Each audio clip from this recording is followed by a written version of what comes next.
Bem, pessoal, como nós vimos anteriormente, vamos dar continuidade aqui para falarmos agora da aplicação da punição ao transgressor disciplinar.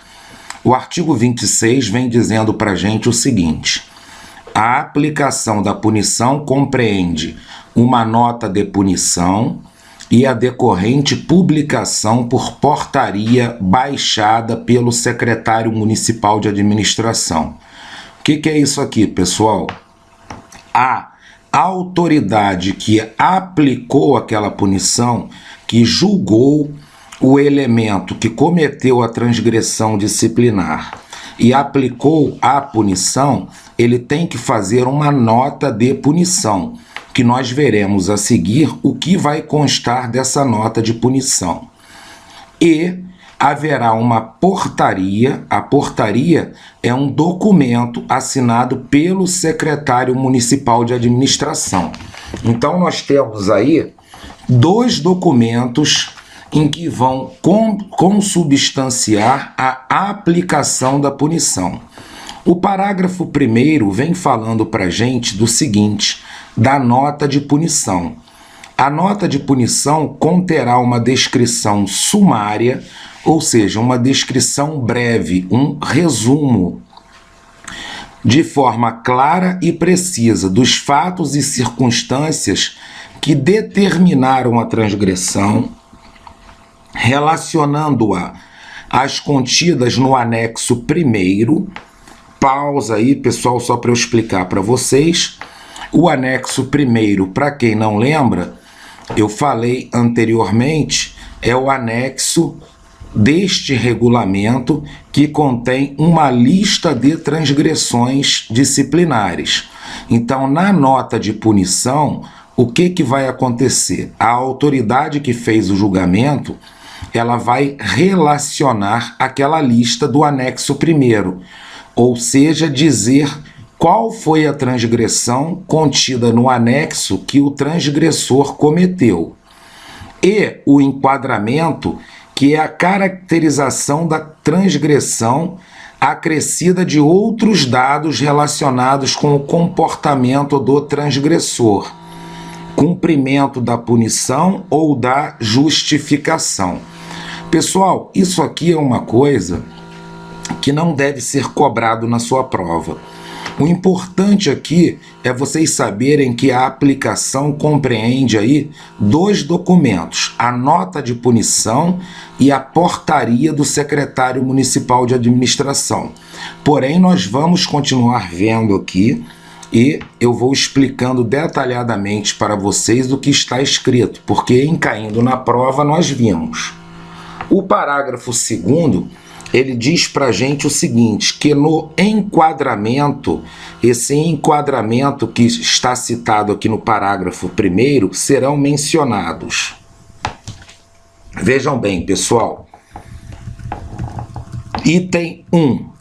Qual foi a transgressão cometida, em termos precisos e sintéticos, ou seja, resumido, pessoal, e a especificação dos números constantes do anexo 1º ou pelo item 2 do artigo 12 desse regulamento.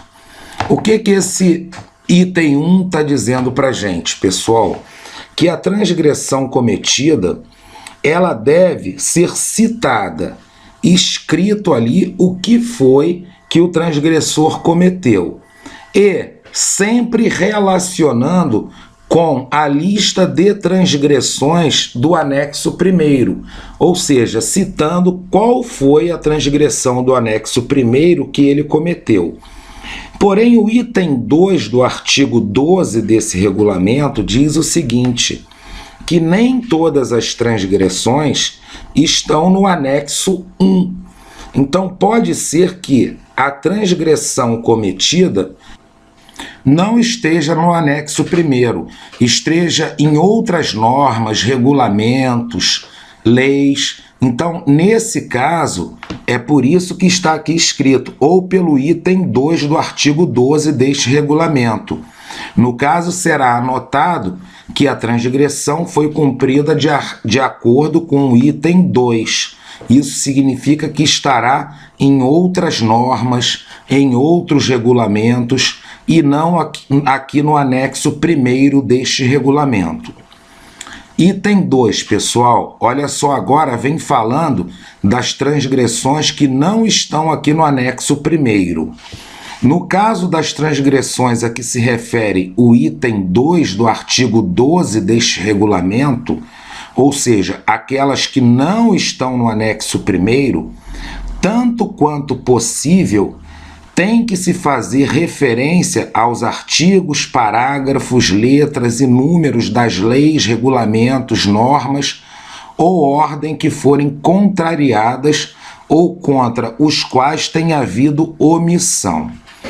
Bem, pessoal, eu quero frisar aqui com vocês o que quer dizer aqui esse item 1 e o item 2, para que vocês entendam bem.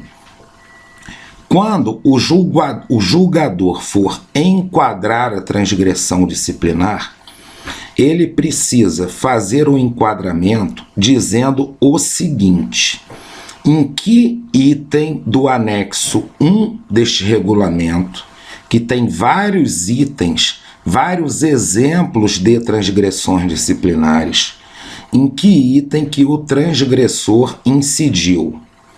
Porém, nem todas as transgressões estão escritas aqui no anexo 1º. Há transgressões que estão em outras leis, regulamentos, normas ou ordens que foram emanadas para todos os membros da Guarda Municipal. Então, sempre quando possível, nós devemos fazer o quê? O julgador deve fazer o quê? Deve se atentar para relacionar aquela transgressão, a transgressão, ou a um exemplo do anexo 1º, ou aonde está escrito qual é a lei, qual o regulamento, qual a norma que o transgressor infringiu.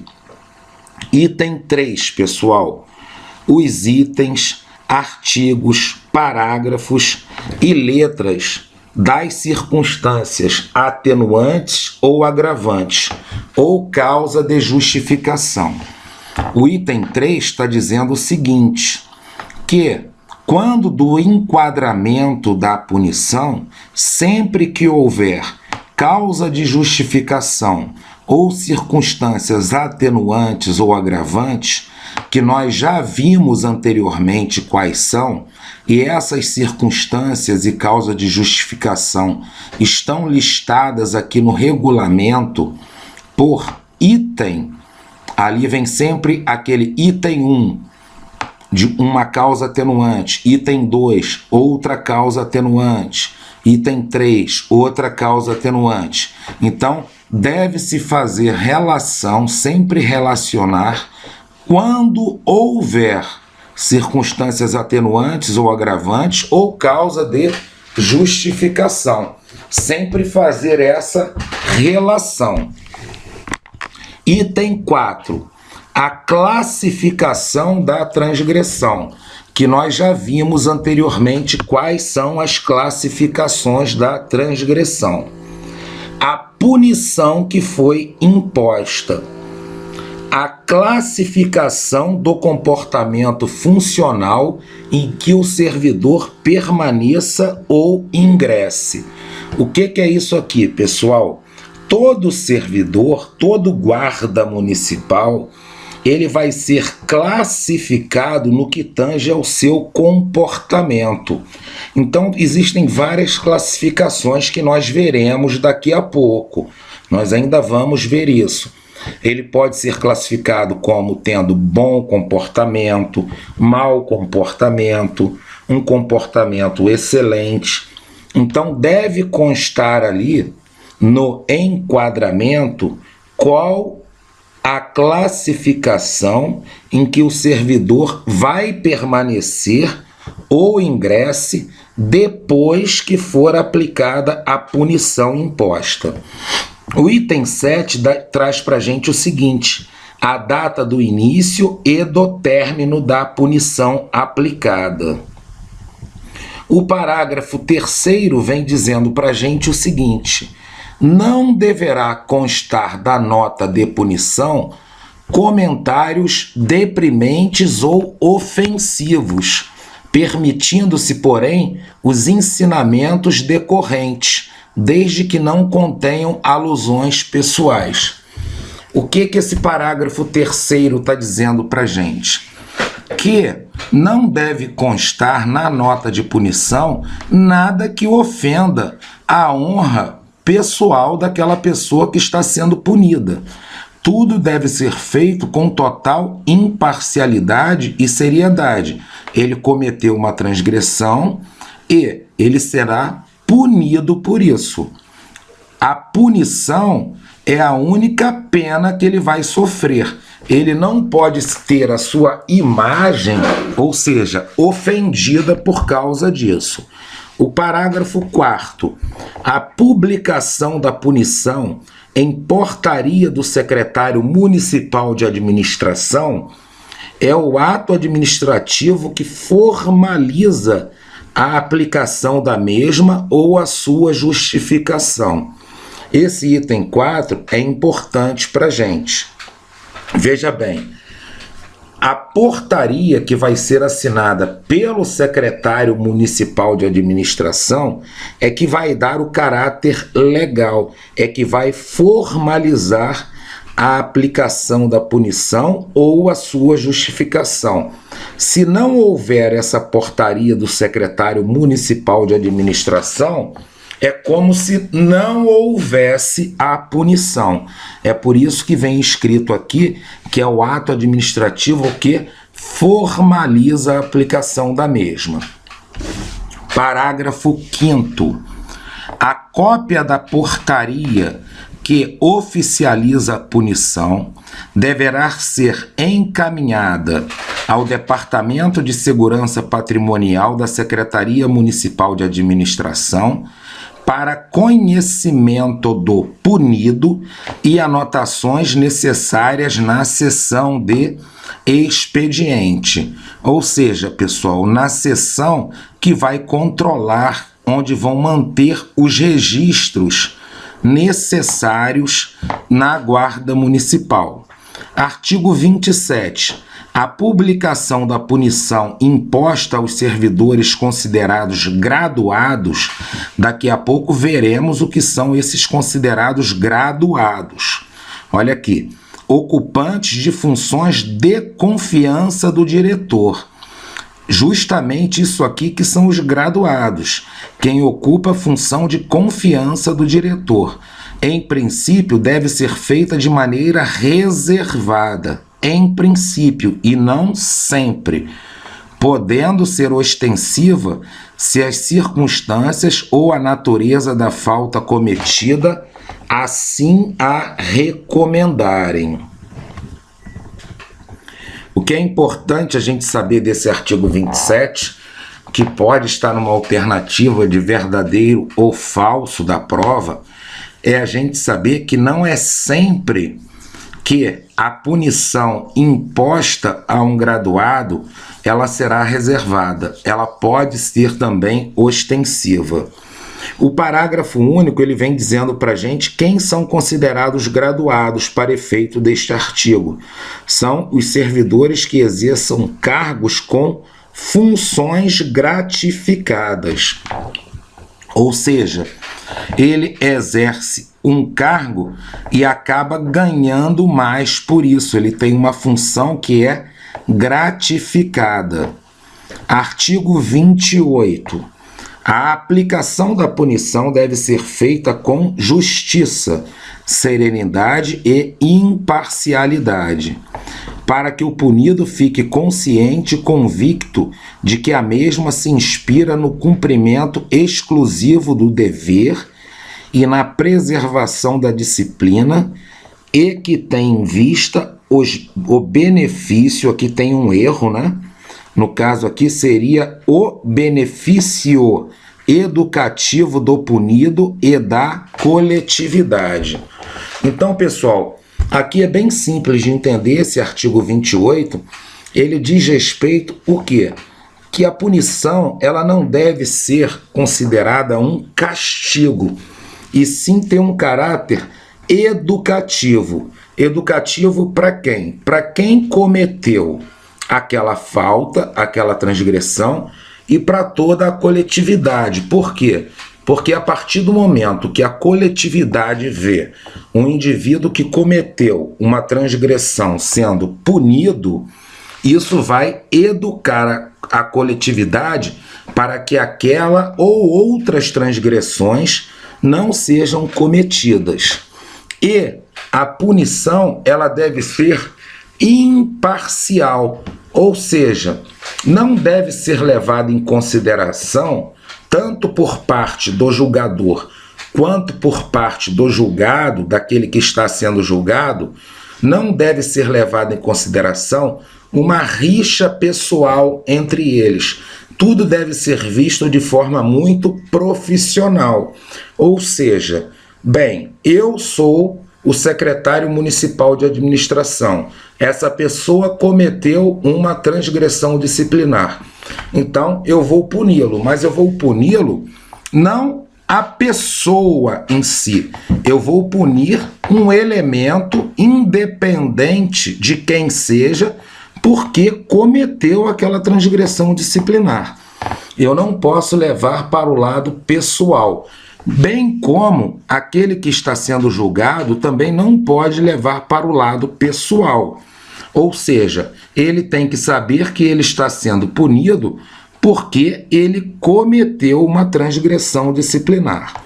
Artigo 29. A aplicação da punição deve obedecer às seguintes normas. Isso aqui, pessoal, é importante aqui essa leitura, a atenção de vocês no que tange a isso, porque aqui serão estabelecidos limites para a aplicação da punição. Então, olha só, pessoal, a primeira coisa que a gente precisa saber é que a punição deve ser proporcional à gravidade da falta, dentro dos seguintes limites. Ou seja, houve a falta cometida, houve a transgressão disciplinar cometida, a punição deve ser proporcional à gravidade dela. Quanto mais grave, maior a punição. Quanto menos grave, menor a punição. Então vamos ver aqui o item A. Pessoal, aqui há um erro aqui na parte da vírgula que eu quero corrigir com vocês. Olha só, é de advertência até repreensão inclusive.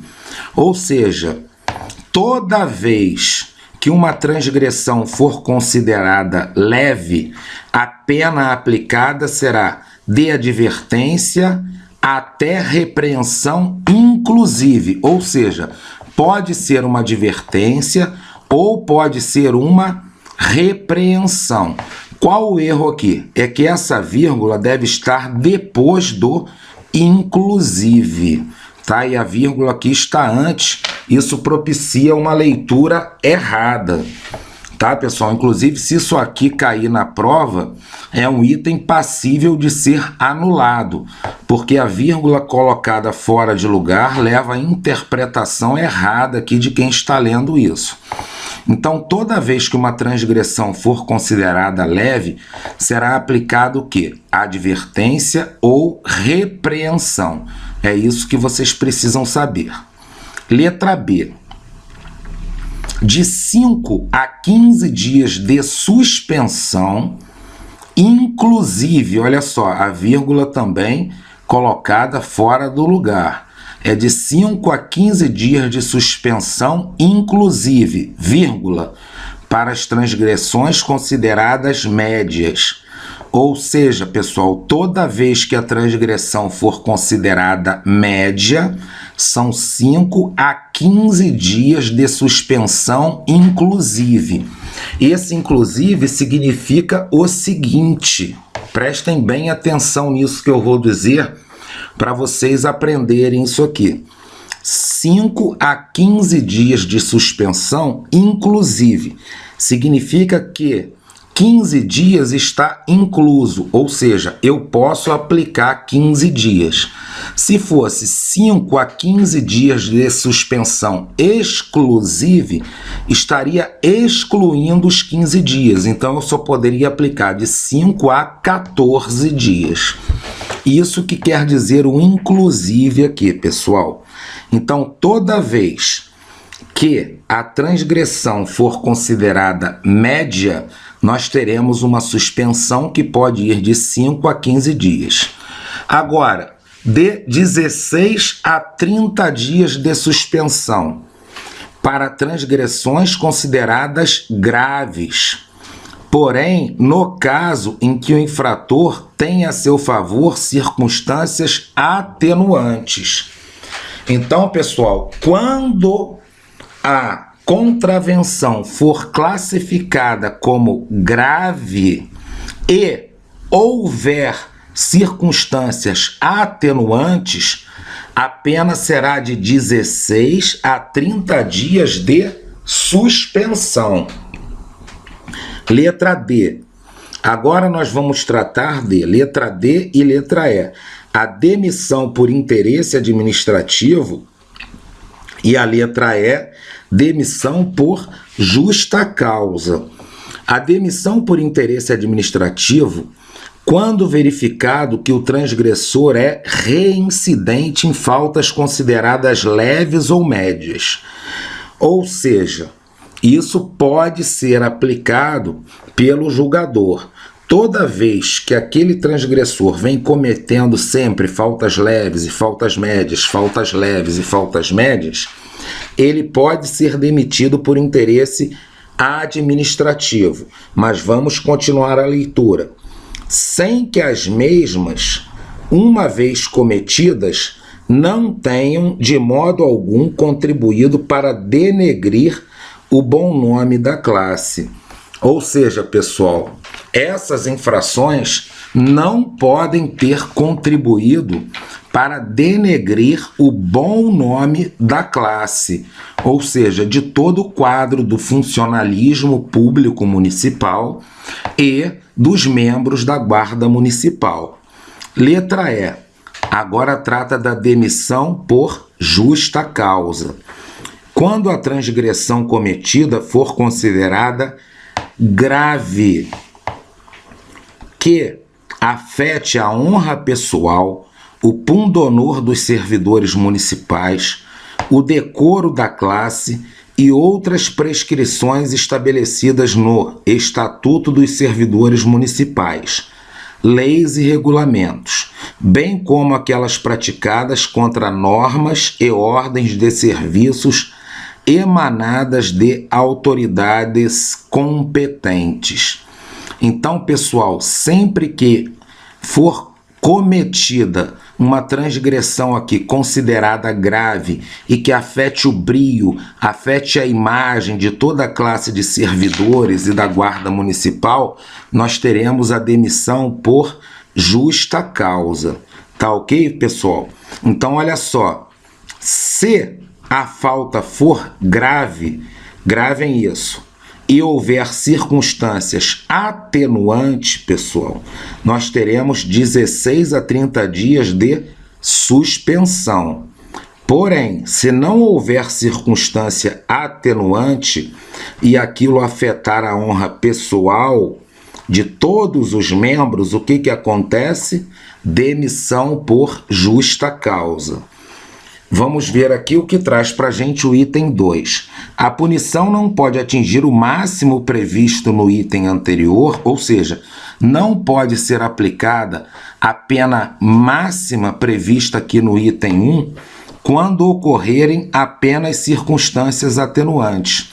Ou seja, toda vez que houver, pessoal, circunstância atenuante, o julgador ele não pode dar a pena máxima. Então, por exemplo, vamos ver aqui o item 1, letra A. Vamos supor aqui, observando a letra A, que seja cometida uma transgressão considerada leve. Porém, houve circunstância atenuante. Nós vamos ter aqui de advertência até repreensão. Repreensão é o máximo, então vai ser apenas o quê? Uma advertência, ok, pessoal? A mesma coisa no que tange aqui o item B e o item C, número de dias. Se houve circunstância atenuante, considerando aqui a linha B, não vai chegar a 15 dias de suspensão, e sim o quê? 6, 7, 8 dias. Nunca a pena máxima, nunca o limite da punição. O item 3 traz para a gente o seguinte: quando ocorrerem circunstâncias atenuantes e agravantes, nesse caso nós temos coisas aqui favoráveis à pessoa que cometeu a transgressão e coisas que agravam a sua pena. A punição será aplicada conforme preponderarem uma e outras. O julgador aqui ele vai analisar se ele tem mais circunstâncias atenuantes ou mais circunstâncias agravantes, ver quais dessas circunstâncias têm maior peso, e aí, em função disso, ele vai dosar a punição aplicada. O item 4. Por uma única transgressão, não deve ser aplicada mais de uma punição. Ou seja, pessoal, uma transgressão disciplinar, uma punição. Eu não posso punir uma pessoa 2 vezes pela mesma transgressão. Item 5. A punição disciplinar não exime o punido da responsabilidade civil que lhe couber. O que é isso aqui, pessoal? Olha só, a punição disciplinar, nós já vimos aqui, estamos vendo, que é uma punição dada no âmbito da própria guarda municipal. Quem vai, no âmbito da própria administração pública. Quem vai julgar é o diretor, é o comandante da guarda, é o secretário municipal de administração, é o prefeito, ou seja, está dentro do âmbito do governo municipal. Porém, isso não exime, ou seja, não tira o punido da responsabilidade civil que lhe couber. Se ele cometeu algo contra alguma pessoa, essa pessoa também pode entrar na justiça contra esse guarda municipal aqui, certo? Contra a atitude dele. E vai entrar na justiça contra a atitude dele e ele terá que responder por isso perante a justiça. Nesse caso, pessoal, deixa eu explicar para vocês como acontece. Se o guarda municipal está em serviço e ele comete alguma punição disciplinar e que envolve o quê? Envolve uma outra pessoa, um cidadão comum. Então ele vai ser punido dentro da administração pública. Esse cidadão comum, sentindo-se lesado, ele vai entrar na justiça. Porém, ele não entra na justiça diretamente contra o guarda municipal, porque esse guarda municipal estava em serviço. Ele vai entrar na justiça contra a Prefeitura Municipal de Volta Redonda. A Prefeitura Municipal de Volta Redonda, aí sim pode acionar na justiça quem? O guarda municipal. Agora, quem vai responder para a justiça no que tange ao dano causado a terceiros, ao cidadão comum, é a Prefeitura Municipal de Volta Redonda. Então, suponhamos que a Justiça mande a Prefeitura pagar uma indenização de R$10.000 ao cidadão que se sentiu lesado pela atitude do guarda municipal. A Prefeitura terá que pagar. Se a Prefeitura quiser, ela vai entrar na Justiça agora contra o guarda municipal, para que o guarda municipal vá ressarcir aquela quantia gasta, porque ele foi o responsável por aquilo. Certo, pessoal? Vamos ao item 6. Na ocorrência de mais de uma transgressão, sem conexão entre si, ou seja, são transgressões totalmente separadas, A cada uma deve ser imposta a punição correspondente. Em caso contrário, ou seja, se há uma conexão entre elas, as de menor gravidade serão consideradas como circunstâncias agravantes da transgressão principal. Muito importante nós entendermos isso aqui. Olha só, o guarda municipal praticou 2 transgressões disciplinares. Não há conexão, uma não tem ligação nenhuma com a outra. Então ele vai sofrer uma punição por uma e outra punição por outra. Porém, quando ele pratica 2 transgressões disciplinares, mas elas estão ligadas entre si, ou seja, foi ali naquela mesma circunstância, ele praticou as 2, ele vai ser julgado pela mais grave que ele cometeu.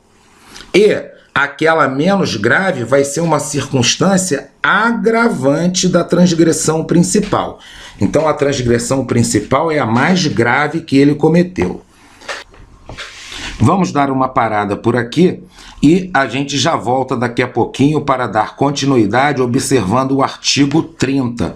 Vamos parar porque o artigo 30 ele traz referência aqui ao artigo 9º. Então, para a gente explicar bem, nós voltaremos também para ver o artigo 9º e ver o que está escrito lá. Até daqui a pouquinho, pessoal.